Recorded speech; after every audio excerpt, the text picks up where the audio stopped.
Hello, we meet again in Cross Interest English Lesson with me, Mr. Gading.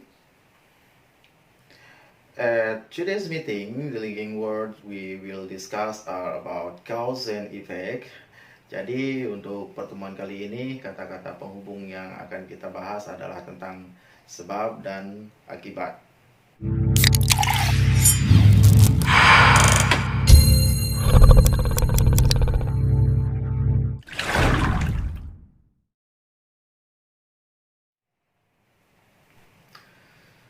The term cause and effect is a term that you have heard since elementary school, but its use can be used up to the world of work. Sentences that contains a causal element usually involve an activity that makes something happen and the result of that activity.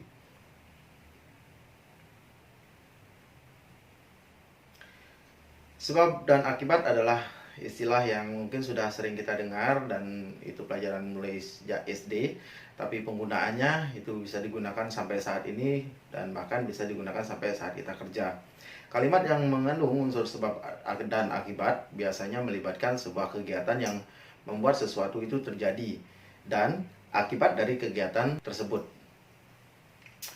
To express causes and effects in English, sentences or phrases will usually be followed by nouns or verbs. Untuk mengekspresikan cause and effects dalam bahasa Inggris, kalimat atau frase yang biasanya akan diikuti dengan kata benda atau noun dan juga kata kerja atau verb. In cause, noun can be interpreted as someone or something that makes something happen, and verb is an activity that makes something happen. Jadi pada cause, penggunaan noun adalah sebagai seseorang atau sesuatu yang membuat sesuatu itu bisa terjadi. Dan verb merupakan sebuah kegiatan yang membuat sesuatu itu akan terjadi. Then, the effect noun is a change that is the result of an activity or cause, and verb is used to produce an effect. Cause something happen. When an effect is used as a verb, the word changes to affect. Pada efek atau noun adalah sebuah perubahan yang merupakan hasil dari sebuah kegiatan atau sebab, dan verb digunakan untuk menghasilkan sebuah efek yang menyebabkan terjadinya sesuatu. Kata efek digunakan sebagai verb, namun kata tersebut berubah akan menjadi affect apabila efek itu digunakan sebagai verb. Jadi pola yang biasa digunakan dalam penyusunan sebuah kalimat, sebab dan akibat adalah biasa menggunakan signal word or phrase ditambah cause dan effect, atau bisa juga effect ditambah signal word atau phrase ditambahkan dengan cause. You can usually easily identify sentences that contain a causal relationship if the words or phrases in the sentences such as so, because, since, as, therefore, consequently, thus, hence, due to, owing to, thanks to.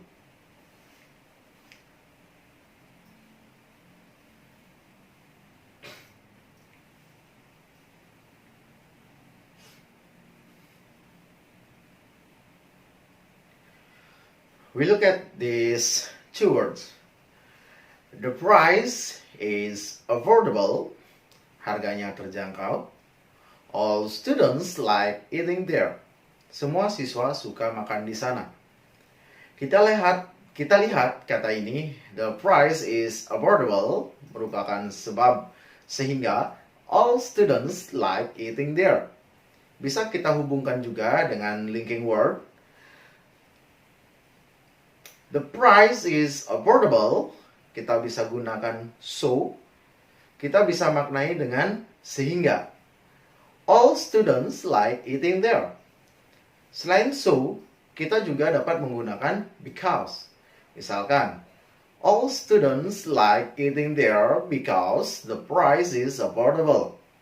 Anda pun dapat mengubah posisi menjadi because the price is affordable, All students like eating there. Selain because, Anda pun dapat menggunakan since, yakni penggunaan lain dari since selain makna sejak. Since pun digunakan untuk menunjukkan kalimat yang menunjukkan sebab dan akibat. Kurang lebih maknanya sama dengan because. Since the price is affordable, all students like eating there. Anda pun dapat menggunakan as. As the price is affordable, all students like eating there. Dan as ini mempunyai banyak kegunaan yang nanti akan kita bahas pada pertemuan yang lebih lanjut. Lalu kita lihat therefore.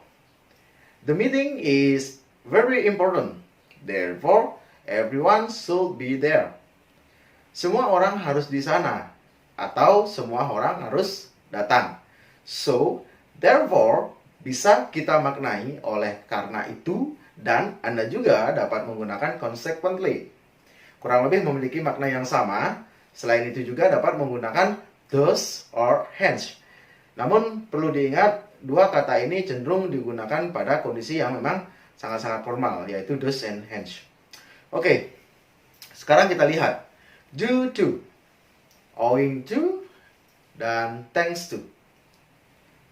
The flight was cancelled. Penerbangannya ditunda. Due to diakibatkan the bad weather, cuaca yang buruk. Anda pun dapat menukar posisi, misalkan due to the bad weather, the flight was cancelled. Owing to pun demikian, diikuti oleh benda. Owing to the bad weather, the game was put off. Akibat cuaca buruk, pertandingannya tertunda.